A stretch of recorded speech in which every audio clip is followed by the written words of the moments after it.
Soovid futuuridega kaubelda, aga kardad riski? Siin on kiire nipp, vali õige positsiooni tüübi, -cross või isolated. Cross režiimis jagad kogu marginaali, isolated režiimis piirdub risk vaid selle ühe tehinguga. Binance'i orderi paneelil saad hõlpsasti seada stop-loss ordereid, need on kõige tõhusam viis piirata kaotusi ja kaitsta oma kapitali. Ära kasuta algajana kohe maksimaalset võimendust, isegi kui Binance lubab kuni 100x. Alusta väiksemalt, harjuta ja õpi, et risk ei võtaks su kontot üle. Näiteks.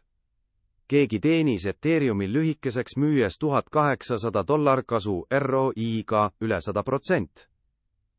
Edukad panused põhinevad tugeval riskijuhtimisel, mitte õnnel. Kui oled kasumiga tehingu teinud, tõmba osa vahenditest välja. Ära jätta kõiki mune ühte korvi, regulaarne väljamakse aitab riski hajutada. Tahad ka ise proovida? Lae alla Binance äpp ja kasuta alustuseks õppevõimalusi või testneti, et oma riskijuhtimisoskusi turvaliselt proovida.